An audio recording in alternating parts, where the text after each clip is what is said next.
Good morning all of you. Welcome you all student in रेसेंट online class. आज की हमारी class है class second के लिए और आज का हमारा सब्जेक्ट है हिंदी।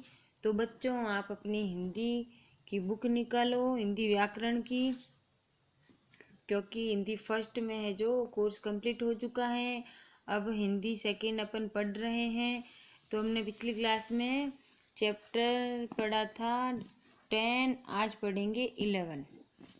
चैप्टर नंबर 11, पर्यायवाची शब्द। क्या पढ़ेंगे? पर्यायवाची शब्द। कुछ शब्दों का अर्थ एक जैसा होता है।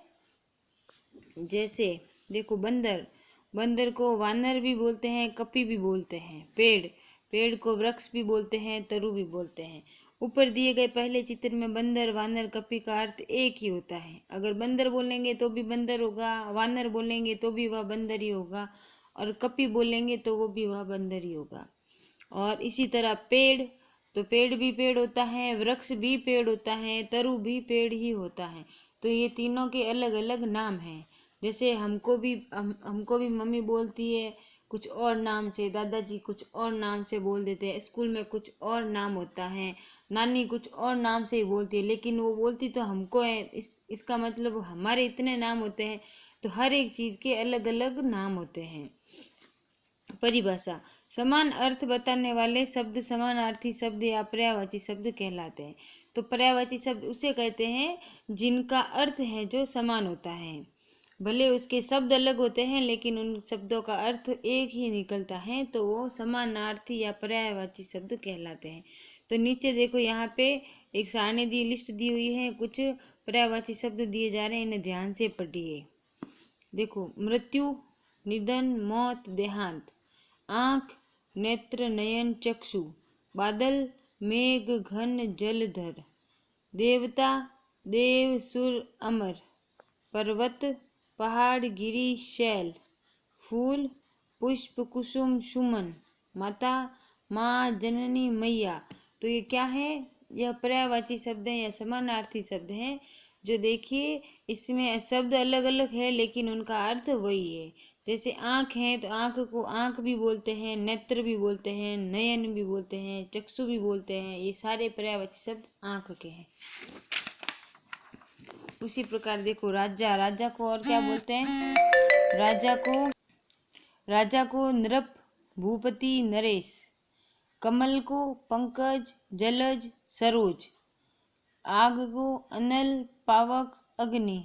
संसार को जग, दुनिया, विश्व। आकाश को नभ, गगन, विश्व। नभ, गगन, आसमान, ये आकाश के हैं। संसार के हैं जग, दुनिया, विश्व।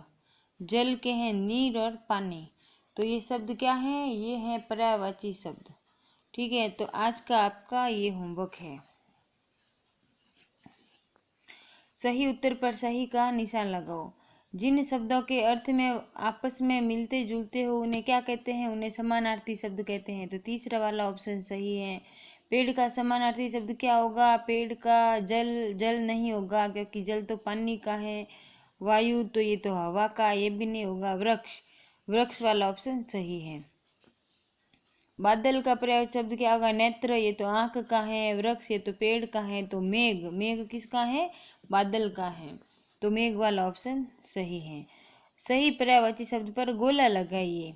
देखो, तालाब, तालाब का सरोवर पे गोला लगाना है, क्योंकि सरोवर का अर्थ तालाब भी होता है। सागर यानी तो समुद्र हो जाएगा। भारी यानी वो वजनदार, भारी हो जाता है। फूल, फूल का है जो क्या है पर्यायवाची शब्द? पुष्प, क्योंकि कमल तो कमल के फूल का है, और अंबर आकाश का है, तो पुष्प ही फूल का है। सूरज, पवन तो हवा होती है। चक्षु तो आँख होती है। रवि, रवि ही सूरज का पर्यायवाची शब्द है, तो रवि पे गोला लगा दिया। पेड़, तरु, तरु फर्स्ट वाला तरु ही इसका पर्यायवाची शब्द, इसलिए तरु पे गोला लगा दिया। बंदर, बंदर का होगा कपि।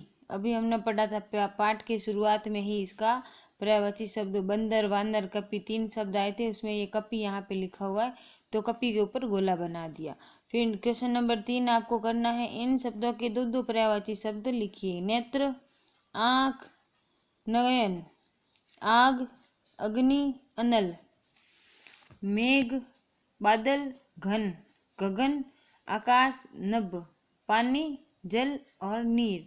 तो कुल मिला के आपको आज के क्वेश्चन करने हैं चैप्टर नंबर 11 के पर्यायवाची शब्द, जिसमें आपको क्वेश्चन नंबर 1, 2 और 3 ये यहाँ से यहाँ तक, तो ये पूरा आज का आपका होमवर्क है। तो आपको अपनी नोटबुक में करना है। ठीक है बच्चों, थैंक यू।